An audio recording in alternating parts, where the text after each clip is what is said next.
ఇచ్చినప్పటికీ నిమ్మకు నీరెత్తినట్టుగా వివరించింది కాబట్టి రేవంత్ రెడ్డి ఎవరి మాట వినడట, మాట విననివాడు సైకో అవుతాడు.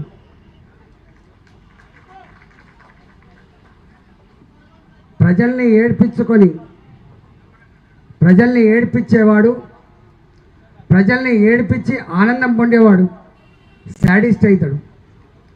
మరి ఆ సైకోగా శాడిస్ట్గా ఆ బాధ్యత నిర్వహిస్తున్నాడు కాబట్టి దీనికి గుణపాఠం చెప్పగలిగే సత్తా శక్తి భారతీయ జనతా పార్టీగా మనకు నాయకత్వం వహించే బాధ్యత ఉన్నప్పటికీ కూడా తెలంగాణ రైతాంగం, తెలంగాణ ప్రజలు మాత్రమే వాళ్ళ యొక్క తాట తీసే ఆస్కారం ఉంది కాబట్టి, వారి మెడలు వంచే ఆస్కారం ఉంటుంది కాబట్టి తప్పకుండా ప్రజాక్షేత్రంలో ఆనాడు కాంగ్రెస్ పార్టీ అబద్ధాల హోరులో ఎట్లయితే బీఆర్ఎస్ పార్టీ మట్టి కరిచిందో ఇవాళ మళ్ళీ అబద్ధాల పునాదుల మీద వ్యవస్థ నడుపుతున్నటువంటి రేవంత్ రెడ్డి కూడా ప్రజాక్షేత్రంలో భంగపాటు తప్పదని చెప్పి ఈ సందర్భంగా హెచ్చరిస్తూ ఉన్నాం.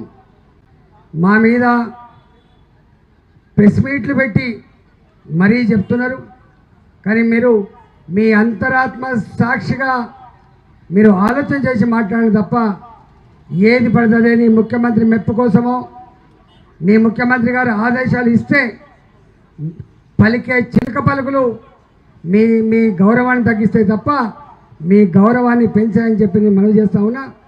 నేను చూస్తున్న ఈ మధ్యకాలంలో ఇవాళ వ్యవసాయంలో రైతులంతా కూడా ఇంకా ఏమని ఎదురు చూస్తున్నారు, ఇగ ఇస్తారో అగ ఇస్తారో రేపు వస్తుందో మాపొస్తో అని చెప్పి ఎదురు చూస్తున్నారు. నేను రేవంత్ రెడ్డి ప్రభుత్వాన్ని డిమాండ్ చేస్తున్నా, బేషరతుగా బ్యాంకులలో వాళ్ళకు 3 లక్షలున్నాయా 4 లక్షలున్నాయా నీకు అక్కర్లేని సబ్జెక్టు, నీవిచ్చే 2 లక్షల రూపాయలు వాళ్ళ అకౌంట్లలో ఎవరి అకౌంట్లో వాళ్ళకి ఇవ్వాలి తప్ప ఇవాళ తల్లికి కొడుక్కి సేమ్ కార్డు ఉంటే ఇద్దరిని కలపొద్దని చెప్పి నేను డిమాండ్ చేస్తున్నా. దాని ప్రకారంగా కనుక ఇవ్వకపోతే రేపు నీ ప్రజాక్షేత్రంలో అదే రైతులు నేను ఎట్లయితే నమ్మిండ్రో గట్టనే బొంద పెడతారని చెప్పి బొంద పెట్టకముందే మీరు చదువుకోమని చెప్పి నేను మనవి చేస్తా ఉన్నా.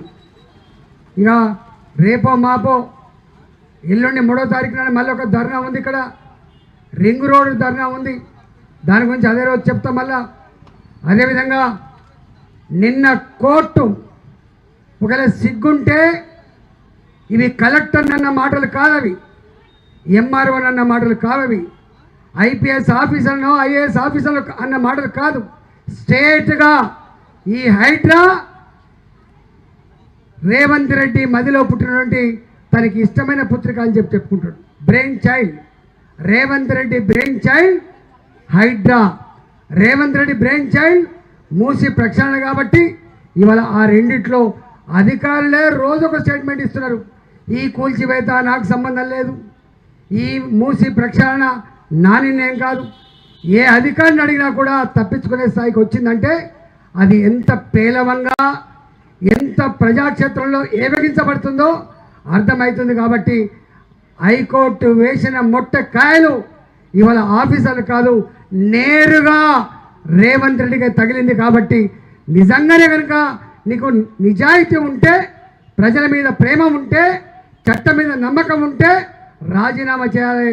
రాజీనామా చేయకుండా నువ్వు కొనసాగుతున్నావు అంటేనే నువ్వు చట్టం లెక్కలేదు నీకు, జడ్జిలు లెక్కలేదు నీకు, కోర్టులు లెక్కలేదు అని చెప్పి అర్థమవుతుంది. కాబట్టి ఇవాళ తెలంగాణ ప్రజలారా, అన్ని వర్గాల ప్రజలారా అర్థమైపోయింది.